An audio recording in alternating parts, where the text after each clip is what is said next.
Hi, and welcome to Q&A with Spirit. I'm Shelli. In this episode, I decided I'm going to give you a bit of a sneak peek into who I am and my awakening journey that started in 2014. In my intro video, in which I talk about the awakening of my spiritual gift, I mention the book that I was guided to write during a meditation that took place on March 21st, 2025. So in this episode, I'm actually going to read the first two chapters from my book. And if it sounds compelling to you and you want to read more, then I will leave the link where you can purchase either the PDF version or the paperback version in the description below. My book is called Stripped Bare: From Bearing My Body to Bearing My Soul. I hope you enjoy. The book starts with a quote from me. It reads, "When the caterpillar enters the darkness of its cocoon, it has no idea it is about to undergo such a profound metamorphosis. It takes faith and surrender to embrace transformation, to let parts of you die so that you can be reborn anew." The foreword of my book was graciously written by my friend James F. Twyman, who happens to be a New York Times bestselling author of the book, The Moses Code. He writes, "Let's begin with a statement that makes no sense at all until we finally emerge from the restraints of our safe, predictable lives. Being stripped bare is the best thing that could ever happen to you. It's likely the thing you're most afraid of, but it could also end up being the beginning of a life you would have never imagined before." In this remarkable book, Shelli Cohen shares her journey of struggle, which ultimately led to her metamorphosis. Being stripped bare isn't just about removing one's clothes, but about dissolving the layers that no longer serve our greater lives, the identities we've wrapped around ourselves for protection, performance, approval, survival. This book is about the unraveling of all the stories we've claimed, who we think we are, our value, and what we're allowed to feel, want, or become. This book is not about exhibition, it's about exposure. But this exposure isn't the kind that invites shame.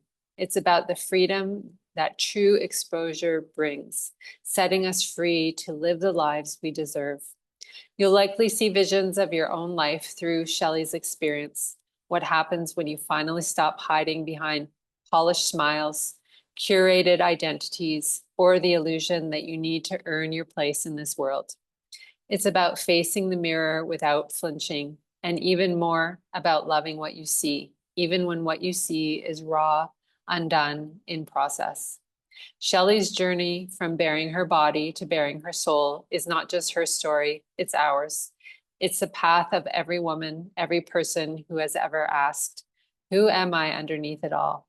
What remains when there is nothing left to perform? Can I still be loved even here?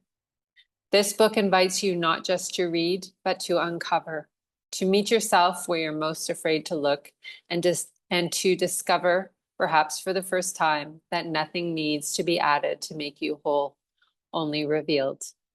Let this be your permission to come undone and to find in that undoing the beginning of everything real.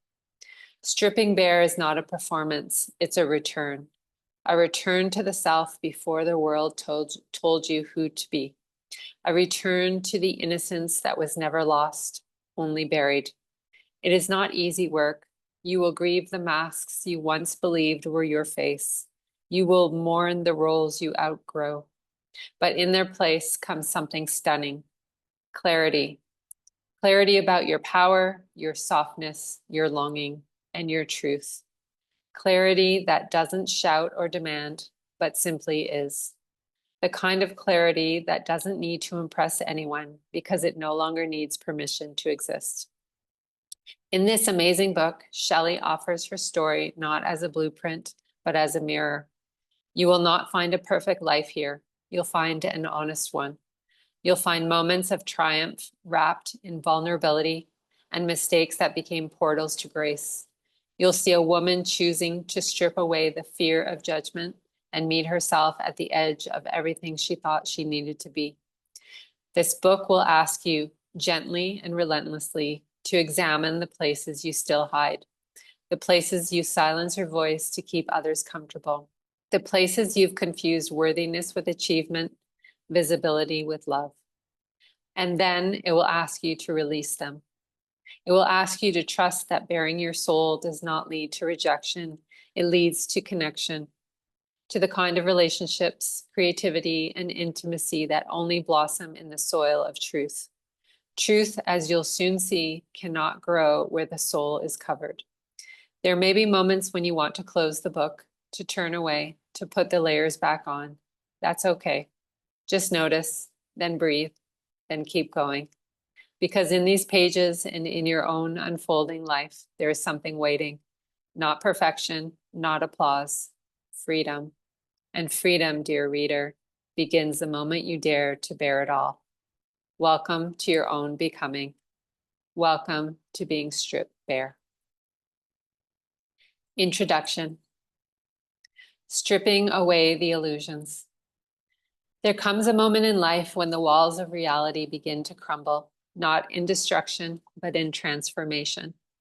What we once believed to be solid and absolute begins to dissolve, revealing a deeper truth, a greater love, a path we could not see before. If you're holding this book in your hands, you may be standing on the precipice of your own beautiful metamorphosis. My hope is that as you move through these pages, you'll begin to remember the truth of who you are, that you'll feel less alone in your struggles, more empowered in your healing, and more trusting of the unseen forces that are always guiding you. This book is for anyone who has ever felt lost, broken, or disconnected, and is ready to come home to themselves. You may gain insights into your own limiting beliefs and emotional wounds, discover new healing modalities and spiritual practices, and most importantly, feel a deeper sense of connection to your soul, your path, and the divine intelligence of the universe. You may cry, you may laugh, you may feel your heart break open in the best possible way. This is a book meant not just to be read, but to be felt. For much of my life, I lived from a place of lack, rooted in the belief that I was separate from Source, God, the universe, all that is. I praised my left brain attributes of logic and rationality and relied on my mind to figure out life. On the surface, I appeared empowered, living on my own terms, sexually liberated and free from the rat race. But behind that mask, I was disconnected from my true power, my divine essence. Beneath the compliments and attention I received for my physical appearance, there was always a quiet ache, a subtle sadness that lingered like a gray cloud floating in and out, never completely going away. I told myself that life was meant to be enjoyed, and I did. But somewhere deep down, I felt there had to be something more. I remember a moment when I was 20, sitting beside my mom in the car as we drove to visit my then 23-year-old sister, Andrea, at university. She had fallen seriously ill, and fear wrapped around me like a cold shadow. I stared out the window at the rain-slicked road, my chest tight, and silently wished, please don't let her die. Take me instead. At that moment, I genuinely believed she was worth more to this world than I was. She was doing good things, making a difference in people's lives, while I felt I had nothing to offer but a pretty exterior. It was a painful thought, but it revealed the quiet emptiness I carried beneath the surface of what often felt like a superficial life. This book is my story of being stripped bare, of shedding the stories, programs, and beliefs that keep so many of us trapped in suffering. It's about releasing the illusions of lack, separation, unworthiness, and victimhood, about breaking generational cycles and clearing the fear and trauma carried not only from my own life, but from my ancestors and past lives. It's a journey of healing, surrender, faith, and remembering who I truly am. I spent many years baring my body to men as an exotic dancer, and as a woman who expressed her sexuality freely, believing that was where my power came from. But the true empowerment came later, when I began bearing my soul, when I had the courage to face my pain, heal my wounds, and release everything that wasn't me. It hasn't been a straight path. It's been more like a wild roller coaster with twists, turns, the highest of highs and the lowest of lows.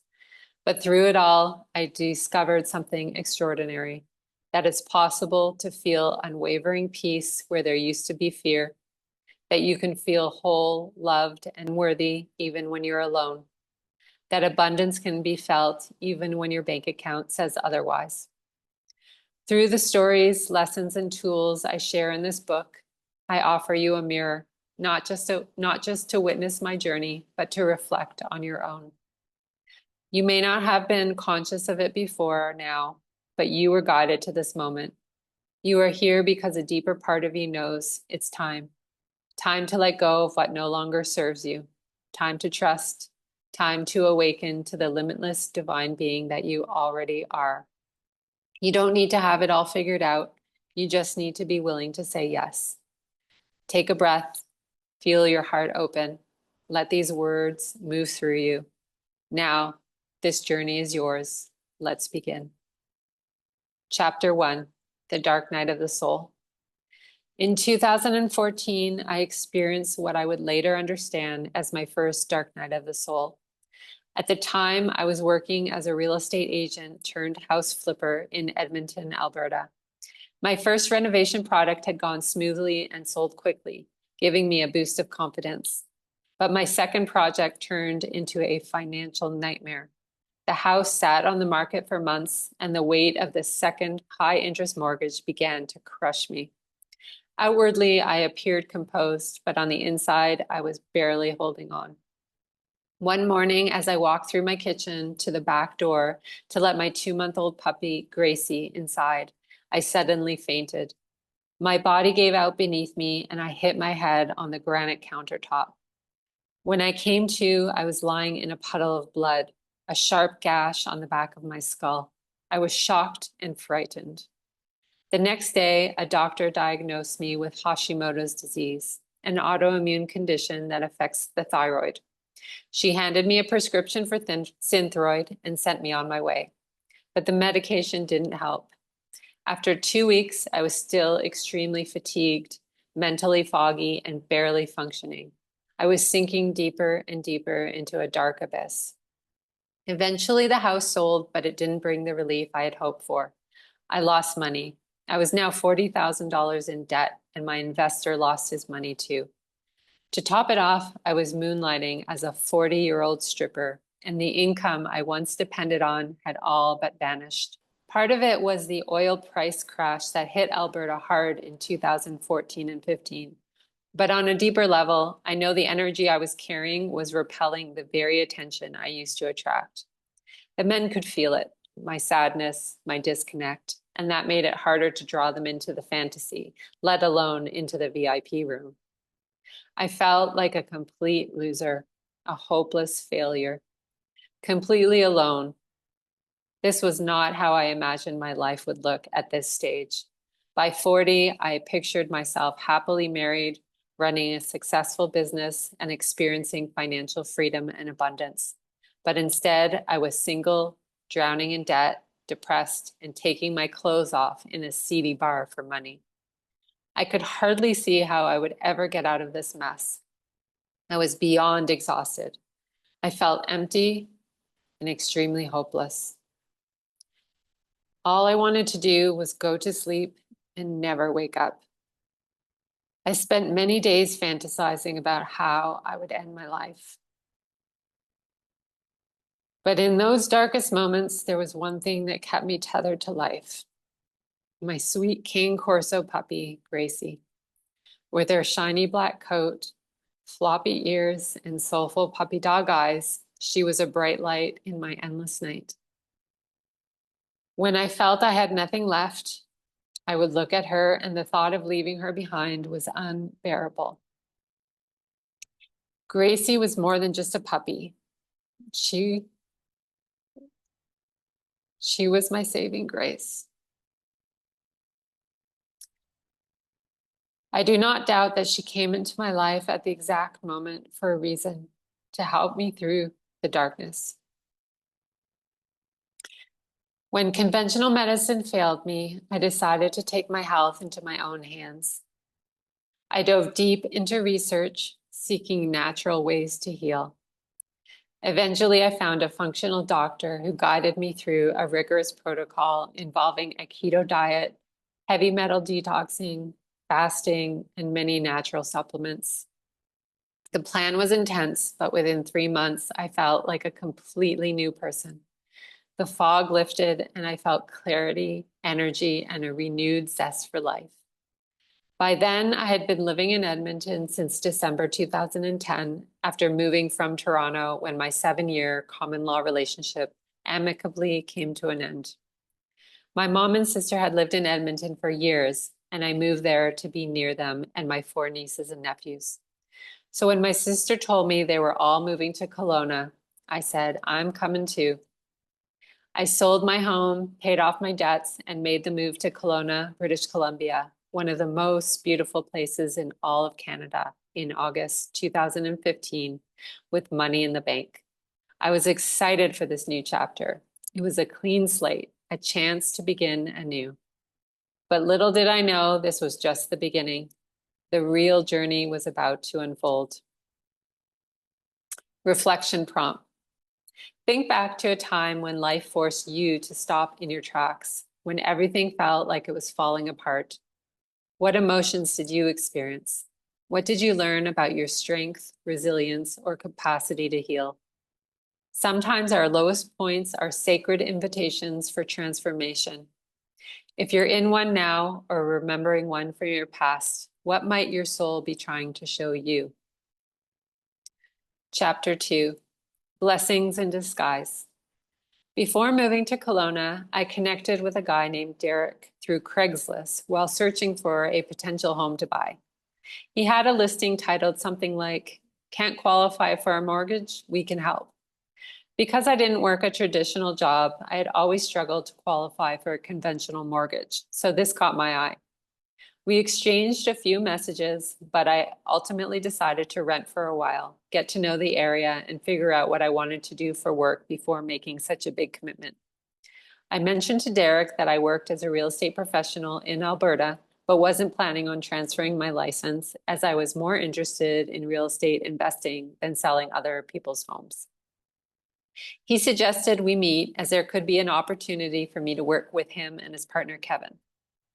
In August 2015, I made the move to the stunning Okanagan Valley, where lush vineyards drape the rolling hills and towering mountains frame the gorgeous shimmering lakes.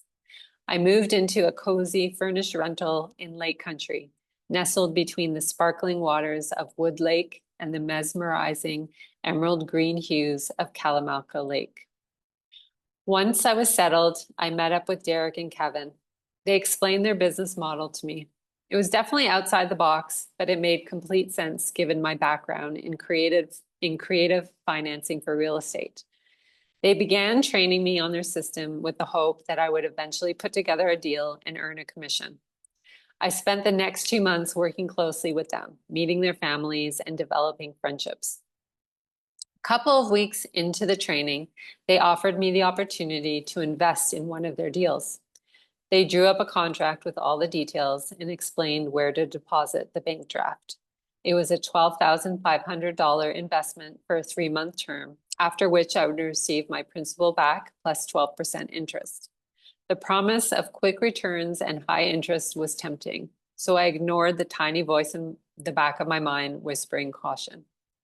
Before I continue, let me take you back to 2002. I was 27, working as a stripper just outside of Toronto. One night, a well-dressed gentleman named Sonny entered. His stylish suit set him apart from the usual crowd. He was articulate and kind, and he knew I was there to make money. He offered to take me to the VIP room, not for a private dance, just to chat, and promised to pay for my time. After about an hour and a half, he told me he had to leave and paid me the $500 he owed me. He mentioned that he was a day trader and had a great investment opportunity that might interest me. I was intrigued.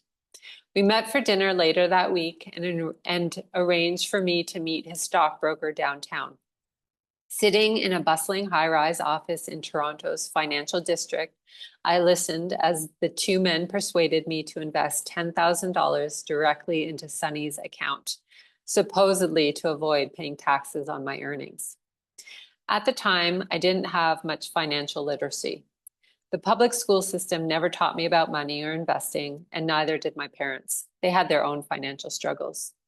My uncle Eddie encouraged me to read The Wealthy Barber when I was a teenager, but I was too busy having fun.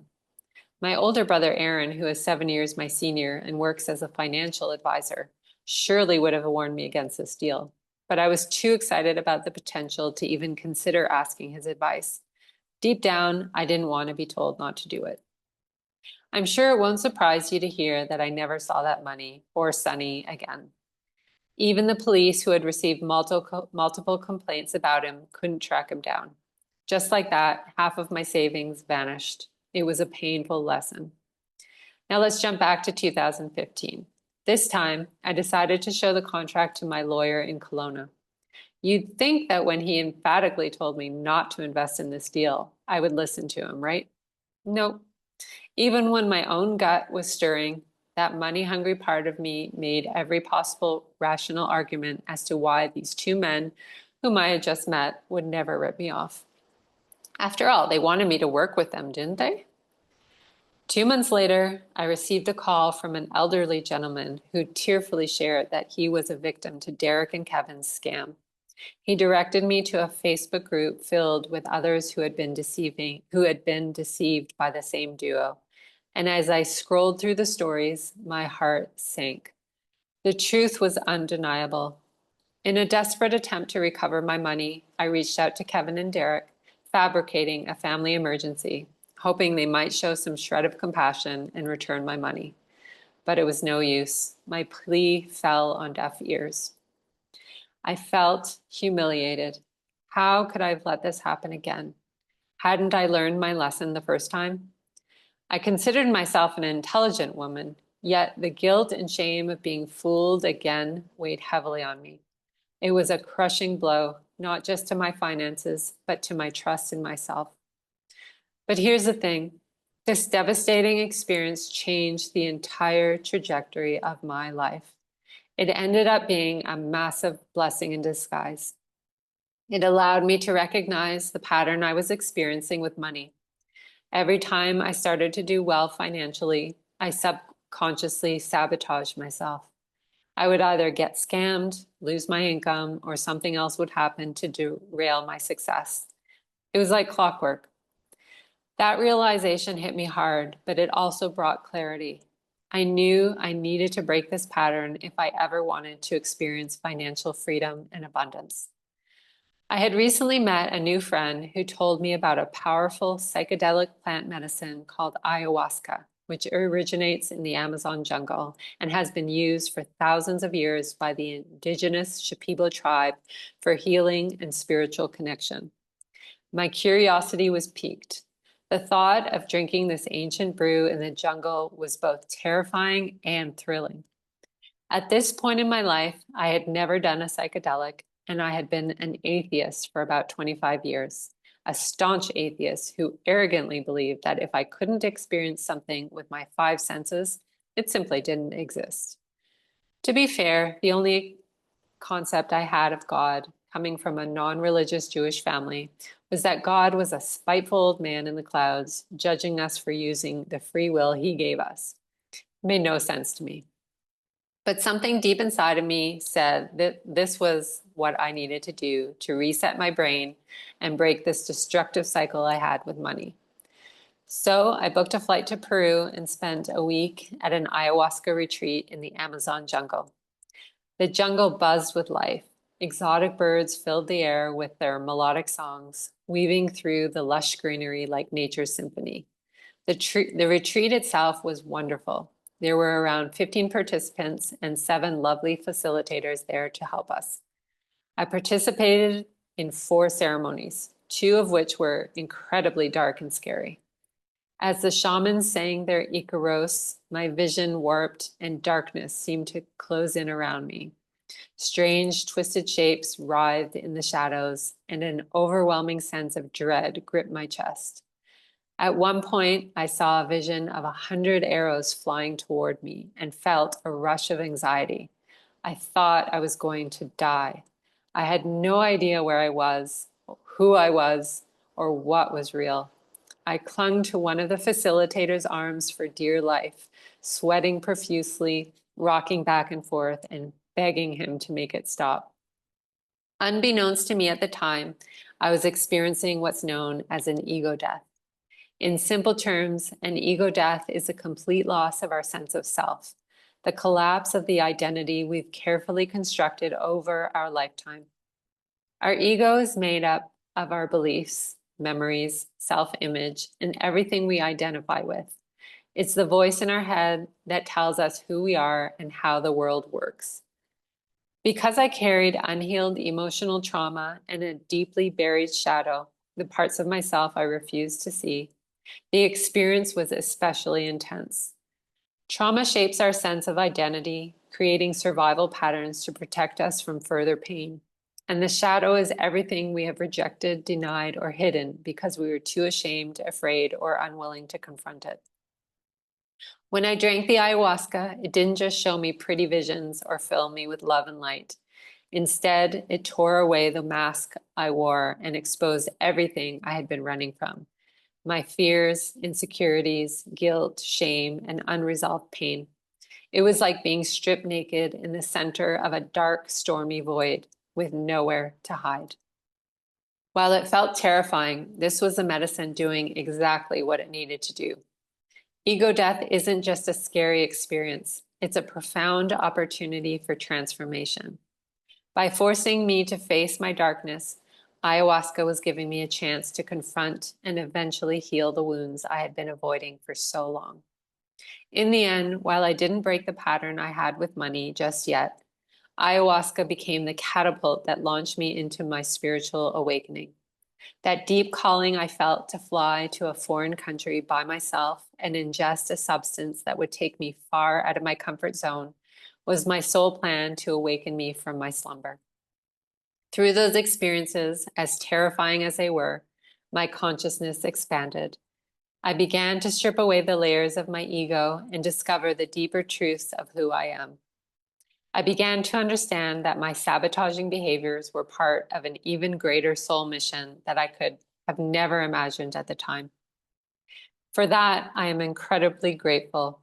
I am grateful for the painful experiences, the betrayals, and the losses because they pushed me to confront the patterns that were holding me back. I am thankful to Derek, Kevin, and Sunny for ripping me off because they played their villain roles perfectly, allowing me to recognize what needed to be healed inside of me so that I could eventually break free from some very old karmic cycles. Reflection prompt. Can you recall a time when life pulled the rug out from under you, when it felt like everything was falling apart? A time when you believed you were a victim of your circumstances? Looking back now, can you see how that experience may have been guiding you toward growth or awakening? Reflect on what it taught you and how it shaped your path. Can you recognize the blessing in disguise now? So that's it. Those are the first two chapters of my book. I hope you liked it. And if you're interested in reading more, the links are in the description below. Until next time, I love you and have a blessed day. Bye for now.